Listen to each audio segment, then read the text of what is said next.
수출이 반등이 됐지만 이게 과연 앞으로 계속 이어질 것이냐. 여기에 대해서는 다양한 시각들이 있어요. 그게 최근 몇 년간 이제 완전히 홍콩의 세계적 지위가 사라진 거죠.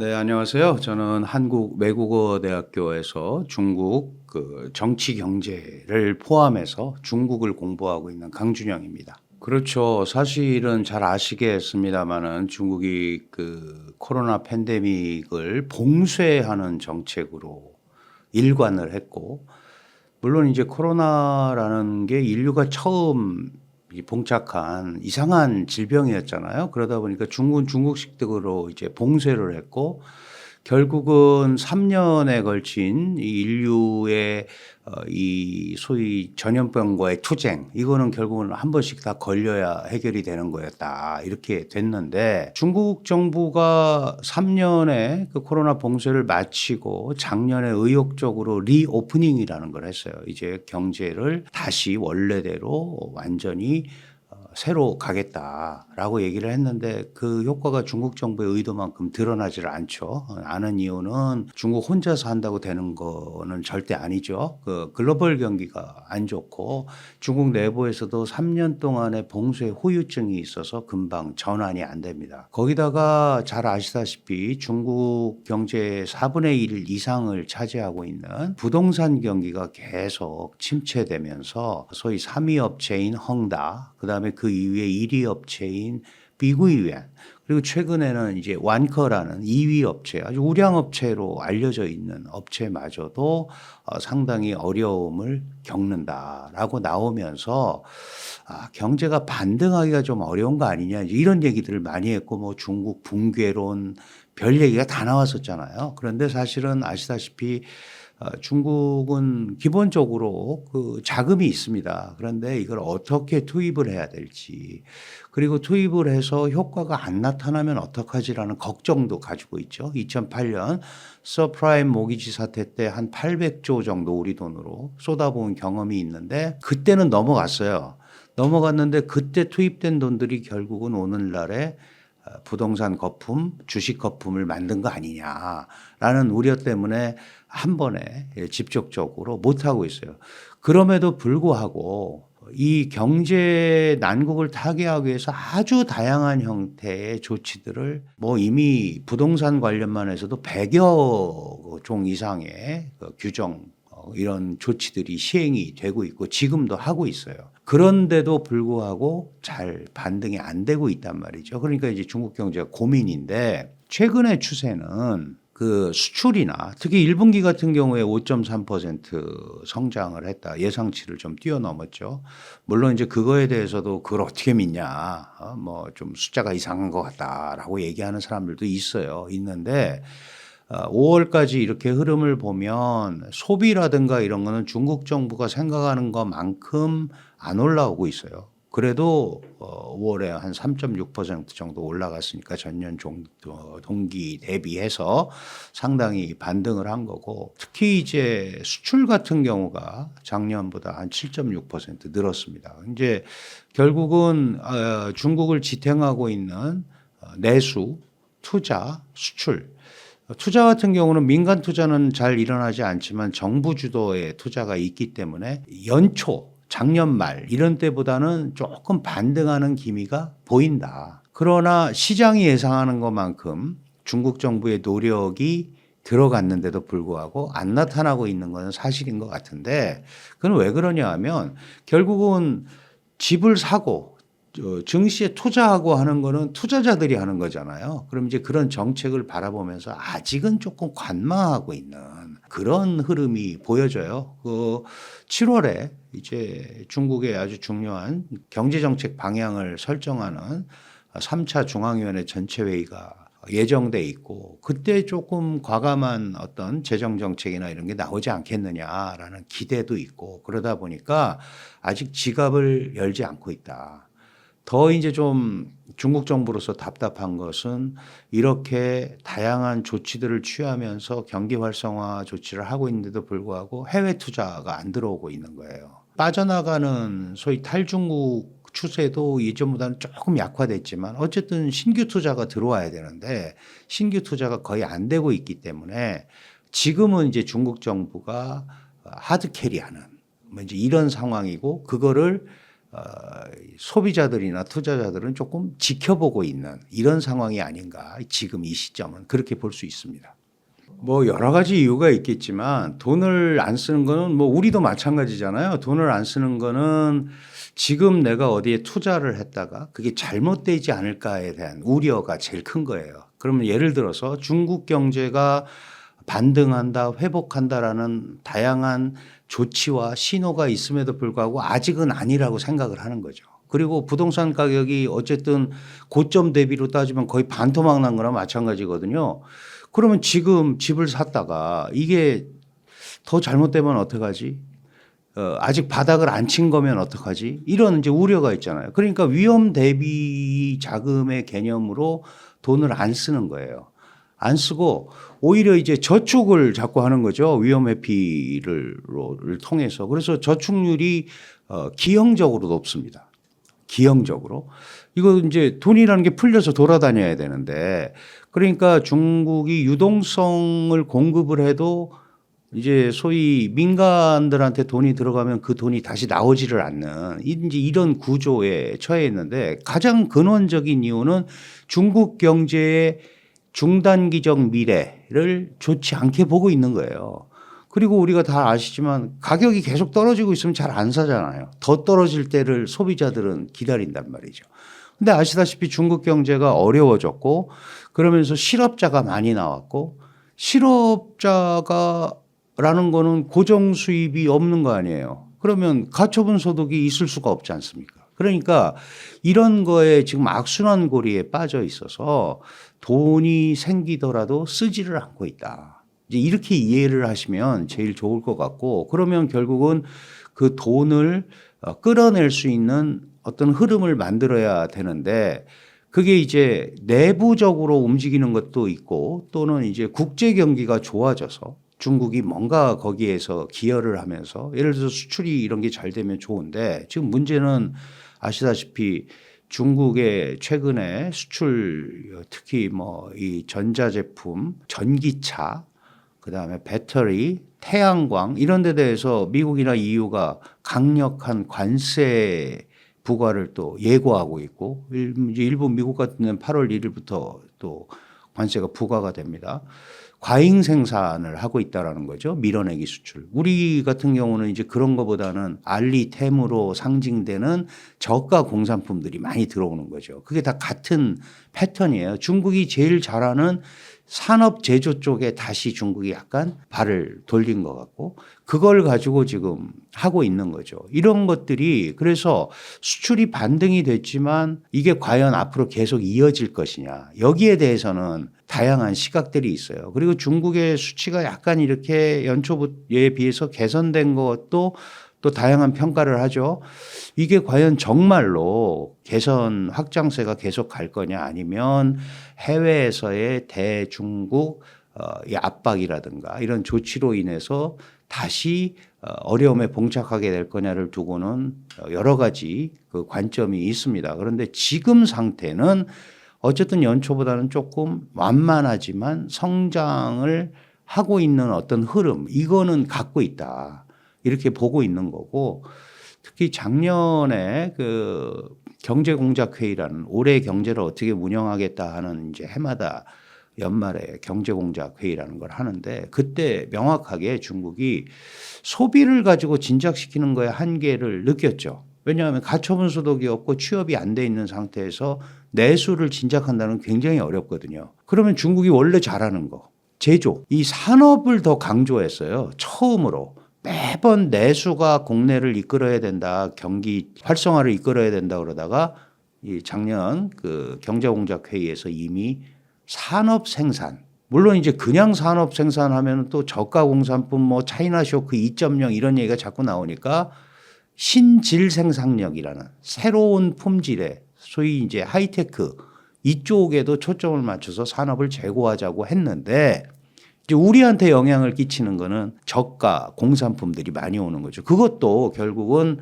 지금 단계는 내수 진작의 한계가 있고 그러니까 일단 중국이 그동안 해왔던 세계의 공장 제조력을 최대한 이용해보자 하는 추세가 지금 이 대목에 있는 게 아닌가 이렇게 볼 수 있습니다. 그 사실은 이제 자본이라는 게 자본 시장에서 갈 수 있는 게 중국에서 아시다시피 부동산 경기 활성화, 그다음에 증권 시장 활성화인데 부동산 경기가 안 좋으면 증권으로 가기가 어려운 거예요. 왜냐하면 부동산 시장이 안 좋다고 한 거가 결국은 중국 미래 경제 전망에 대한 아직 신뢰가 안 생겨서 그런 건데 증권 시장에 과감하게 투자하기는 굉장히 어려운 거죠. 예를 들면 여전히 그 해외 투자자들의 매도세가 그치지 않고 있고 신규 자본이 안 들어오고 있는 상태니까 특히 중국 같은 데는 95,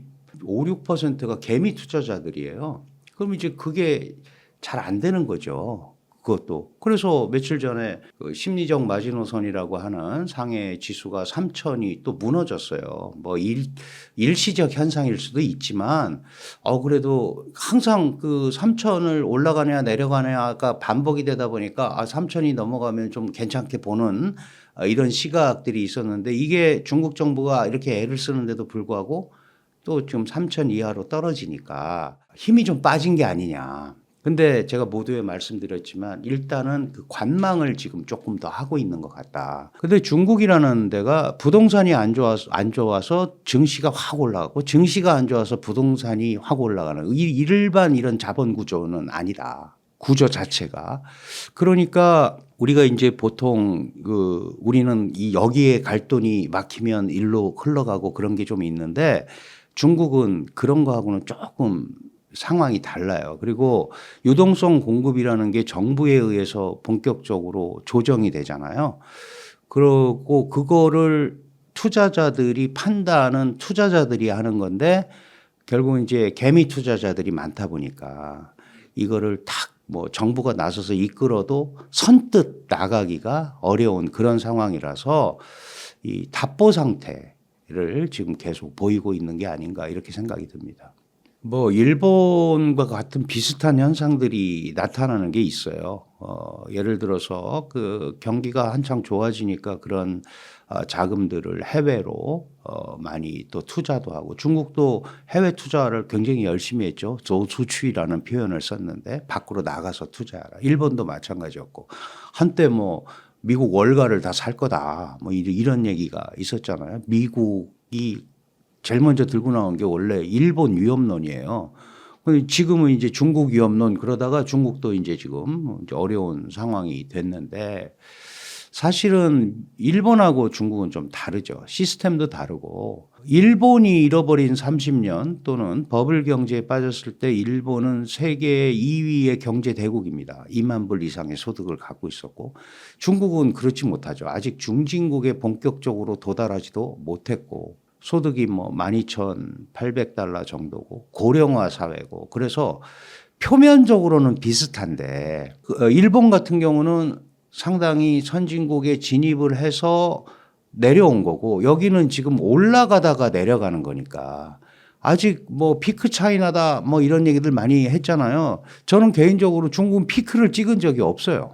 뭐 최강의 그걸 뭐 이렇게 해본 적이 없잖아요. 그러니까 그렇게 단순 비교하기는 굉장히 어렵고 다만 이제 그 결정적으로 현상들은 비슷하지만 차이가 나는 게 중국은 아직도 정부가 여력은 있습니다. 외환보유고도 3조 3천억 달러가 달하고 쓸 수 있는 돈이 있고 지방정부는 돈이 없지만 중앙정부는 나름대로 돈을 쓰려면 쓸 수 있는데 문제는 그거를 썼는데 해결이 안 되면 그 다음 방법이 없는 거예요. 그러니까 부동산 같은 경우도 이런 기회에 자체 구조조정의 기회로 좀 삼기도 하는 것 같고 그래서 아시다시피 헝다가 디폴트 그다음에 미국 유엔이 디폴트인데 망했다는 얘기는 없잖아요. 아직도 정부에 의해서 유지는 되는 겁니다. 그거를 갑자기 파산시키거나 이러면 그 파급 효과가 너무 크기 때문에 하지는 못하는 거죠. 지금 예를 들어서 그 헝다라든지 미국 유엔 이런 데가 중국에서 우리 그 신도시급 공사 현장들을 합치면 한 3,000개 정도가 있어요. 그거를 갑자기 파산을 시켜버리면 그 사회적 혼란은 또 말도 못하는 거죠. 그러니까 파산도 안 시키면서 적정하게 조정을 하고 지금 그 사이에 조정을 할 수 있으면 좀 해보고 하는 이런 좀 어정쩡한 패턴을 지금 채택하고 있다. 적어도 부동산에서는. 근데 이제 부동산이 중국 경제에서 차지하는 비중이 너무 크니까 이 부분에 딱 걸려 있는 거예요. 그리고 이 부분을 놔두고 다른 부분을 통해서 이 정책적 만회를 하려고 그러니까 이제 이중고, 삼중고가 겹쳐진 거죠. 거기에 미국의 압박, 서방의 압박은 계속되고 있고 그러니까 근본적인 어떤 그 발상의 전환을 해야 될 시기가 된 거 아닌가라는 생각들을 하는 거죠. 그 과거와 같은 패턴으로 중국 경제를 계속 이끌고 가고 특히 시진핑이 들어와서 강조하는 공동부유라든지 어떤 그 사회주의성의 강조를 가지고는 중국이 반등을 하기가 쉽지 않은 거 아니냐라는 우려가 그래서 시장에서 나오는 겁니다. 홍콩은 원래 이제 1997년에 중국에 반환이 됐고 그래서 50년간 불변 기존의 제도와 이런 거를 변하지 않겠다라고 얘기를 했는데 그리고 고도의 자치권을 주겠다라고 얘기했는데 실제로 2019년, 20년, 21년 이 3년 연속으로 정치적으로 홍콩을 종속시키는 조치들을 했습니다. 그래서 이제 마지막으로는 이제 보안법 그다음에 홍콩 사회에서 소위 민주 세력을 소탕하는 이 선거에 나서는 사람들의 심사위원회까지 만드는 거예요. 그러니까 소위 이제 홍콩 시민들의 목소리를 낼 수 있는 거는 다 이제 사라진 거죠. 그래서 홍콩의 민주사회, 민주세력은 붕괴가 됐습니다. 그런데 사실은 홍콩은 전 중국의 관문이었어요. 모든 자본이나 지금도 그런 역할을 하고 있죠. 선진 금융 시스템을 가지고 중국에 들어오는 자본 투자의 약 60%를 그래도 홍콩 메커니즘을 통해서 들어온단 말이죠. 그런데 이제 이 홍콩이 중국의 손 안에 들어갔다고 생각을 하니까 이제 꺼려지는 거예요. 그래서 많은 그 소위 그 금융기관이나 업체들이 싱가포르로 많이 갔어요. 지금 그래서 싱가포르이 그 중국 압박에 대한 그런 어떤 과시를 좀 보고 있고 중국은 심천이라는 홍콩 옆에 있는 여기서 대체하겠다. 그런데 홍콩도 잘 안 되는데 심천이 되겠냐. 그래서 지금 이제 해남도 경제특구에서 그런 기능을 하려고 2035년까지 구축하겠다 그러고서 지금 그걸 하고 있어요. 그런데 이제 홍콩이라는 지역은 사실은 상당히 오랜 기간 동안 선진적인 금융 시스템, 그다음에 자유무역 강, 이런 것 때문에 중국과는 다른 분위기를 분명히 보여왔고 97년 이후에도 그런 부분들이 있었는데 그게 최근 몇 년간 이제 완전히 홍콩의 세계적 지위가 사라진 거죠. 근데 실제로 2010년 정도부터 홍콩은 전 중국의 관문이 아니다. 홍콩은 이제 광동성의 관문이다. 이제 이렇게 좀 홍콩의 역할을 축소시켰습니다. 사실 97년 홍콩이 중국에 들어올 때만 해도 홍콩이 GDP가 중국 전체 경제에서 차지하는 비중이 상당히 높았어요. 거의 20% 가까이 됐습니다. 중국이 워낙 못 살았었으니까. 근데 지금은 2.6%로 떨어졌어요. 중국의 GDP가 올라가니까. 그러니까 상대적으로 홍콩의 중요성이 약해진 거죠. 그다음에 결정적으로 보안법 이런 것들이 이제 발효가 되고 올해 4월 23일부터 이제 적용이 되기 시작했습니다. 그러니까 홍콩에서의 그런 활동도 외국 기업들이 굉장히 어려워지는 거죠. 그리고 그 보안법의 핵심 내용은 홍콩에서 저지른 범죄가 북경이나 상해 가가지고 재판을 받아야 되는 경우도 생길 수 있다. 그렇다면은 그게 전체적으로 경제 활동을 좀 옥죄는 이제 이런 현상이 일어날 수밖에 없고 그러다 보니까 홍콩의 지위가 예전 같지 않은 거죠. 예전 같지 않고 사실은 보안법이나 이런 거 만든 것도 홍콩이라는 완충지대가 있으니까 해외 정보기관이나 이런 데도 많이 들어와 있지 않겠어요. 이제 그런 거를 좀 척결하고자 하는 중국 정부의 의지도 들어있던 거거든요. 그러고 나서 이제 홍콩을 거기 빅베이 에리어라는 표현을 씁니다. 한 열 몇 개 도시 중에 하나로 이제 홍콩을 집어넣은 거예요. 그러면 홍콩이 갖고 있던 세계적 지위가 사라졌잖아요. 홍콩 사람들이 느끼는 박탈감이 많잖아요. 근데 97년 이후에 중국에 귀속이 되면서 본토의 사람들이 홍콩에 많이 들어와서 홍콩을 장악을 하는 거죠. 돈이 있으니까 홍콩 부동산 시장을 장악하고 증권 시장도 그렇고. 그러니까 홍콩 내부 사람들의 출로가 굉장히 제약이 되는 거죠. 좋은 자리는 다 또 중국에서 와서 차지하고 이런 그 지금 단계라서 옛날과 같은 그런 그 자유무역한 홍콩 우리 뭐 늘 얘기하잖아요. 뭐 연말 연시에 홍콩에 쇼핑 가야 된다. 100만 불 야경을 봐야 된다. 이런 것들이 상대적으로 좀 약화될 수밖에 없고 중국 정부도 홍콩의 어떤 특별성을 약간 지우려고 하는 노력을 계속하고 있다. 홍콩이 막 무슨 민주화 시위하고 막 그랬잖아요. 그 많은 사람들이 뭐 우산혁명도 하고 많이 지지하는 것 같지만 그렇지 않아요. 왜냐하면 홍콩이라는 데는 다양한 세력이 섞여 있고 공산주의, 사회주의 혁명이 중국에서 성공하고 그 사회주의가 싫어서 넘어온 사람들도 있고 개혁개방하면서 돈 벌려고 넘어온 사람들도 있고 그다음에 97년 이때는 친중이 넘어오는 거잖아요. 그러니까 이게 섞여 있어서 홍콩이 과거와 같은 그런 패턴의 민주화를 그대로 민주사회를 유지하는 거에 대해서 중국은 싫어하는 거죠. 그래서 홍콩의 중국화냐 중국의 홍콩화냐 뭐 이제 이런 논란이 많았는데 지금 상황은 홍콩이 중국화되는 거예요. 사실은 1984년에 중국과 영국 간에 원래 영국 식민지였으니까 이 반환 협상을 할 때 지금 와가지고 그때 왜 해줬냐 홍콩이 이렇게 될 줄 알았으면 그러면 사실은 그때는 무슨 생각을 했냐면 서방에서는 중국이 발전하면 홍콩 같은 패턴이 될 거다. 시스템이 이렇게 생각하고 사실 했던 거예요. 그런데 중국은 중국식으로 발전했다고 얘기하는 거잖아요.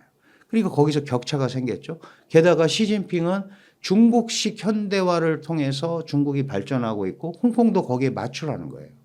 이 패턴이니까 과거와 같은 그런 자유 홍콩의 개념은 적어도 지금 시스템에서는 쉽지가 않다. 이렇게 봐야 될 것 같습니다.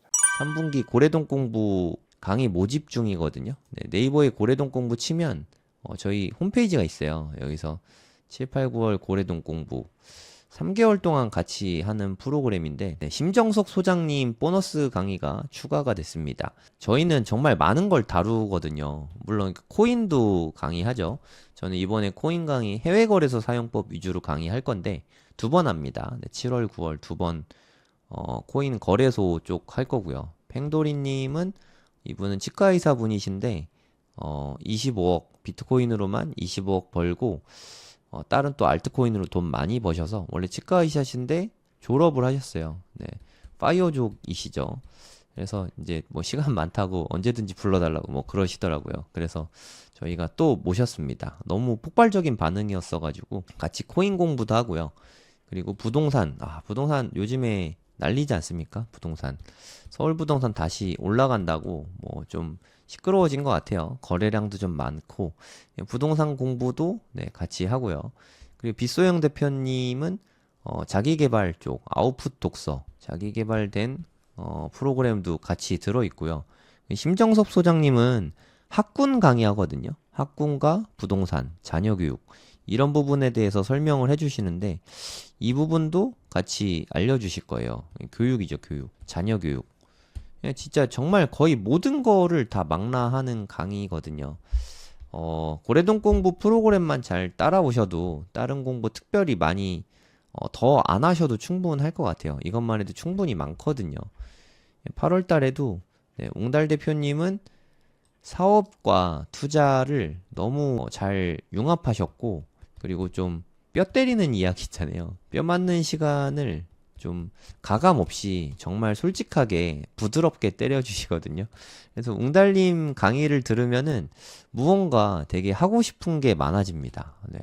정말 또 기대되는 강의요. 8월 달에 하시는데 너무너무 기대가 됩니다. 그리고 요즘에 주식 쪽은 AI가 난리잖아요. AI. AI 요즘에 저 이호석 대표님 컨텐츠 되게 많이 보고 있는데 와, 저보다 더 부지런하시더라고요. 그러니까 진짜 이분은 거의 안 주무시는 것 같아요. 뭐 진짜 대단하십니다. 컨텐츠도 되게 많이 만드시고 또 저는 양은 많이 하지만 사실 뭐 질이 엄청 뛰어나다라고 말씀드릴 수가 좀 그러긴 좀 부끄러운데 이호석 대표님은 양도 많은데 질도 되게 좋더라고요. 그 인사이트를 직접적으로 배울 수 있는 시간이죠.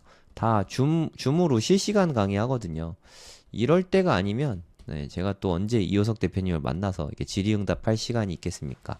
여러분들도 고래동 공부 오시면 같이 이야기 나눌 수 있습니다. 그리고 일반 직장인이신데 비트코인 투자로 네, 부를 많이 이루셨죠. 네, 호필님도 오십니다. 원래 이분은 공기업 다니시는 직장인이세요, 직장인. 네, 지금도 직장 다니고 계십니다. 직장인 분들이 가장 좀 좋아하는 강의죠. 가장 현실적인 강의고, 보통 다른 분들은 사업이랑 같이 하니까 네, 현금이 원래 많아서 잘 됐을 수도 있잖아요. 근데 호필님은 직장인으로 정말 조금씩 조금씩 늘 모아가지고 그걸로 힘들게 처음에 1억 모아서 투자한 이야기도 들려주시고 했는데 정말 눈물 나는 투자 끝에 네, 지금 좀 성취를 많이 이루셨죠. 네, 그래서 앞으로 이제까지 해온 것과 앞으로 어떻게 해야 되는지 이런 부분들에 대해서 아주 상세하게 말씀해 주실 거예요. 네, 비 대표님이 또 독서 모임과 자기계발 쪽 이끌어 주실 거고요. 네, 그리고 우리 부동산 이야기 하잖아요. 네, 남이사님은 또 가장 현실적인 방법을 많이 제시해 주시죠. 예, 지난달에 보너스 특강으로 남이사님이 나와서 강의해 주셨는데 정말 열광의 도가니였어요. 예, 강의 자체도 너무 재밌고 현실적이고 그래서 이제는 진짜 현실적으로 부동산 투자를 어떻게 해야 되는지 가르쳐 주겠다 하면서 끝났거든요. 네, 그 후속편이 이제 9월 달에 남이사님이 강의를 해주십니다. 남이사님이 이런 얘기를 하시더라고요. 그러니까 내가 가진 현금이 현재 얼마든 상관이 없다. 네, 누구나 부동산 투자를 할 수 있다. 이 비법을 알려주신다니까 네, 저도 기대가 많이 됩니다. 기회 되시는 분들은 신청해 주시면 감사하겠습니다.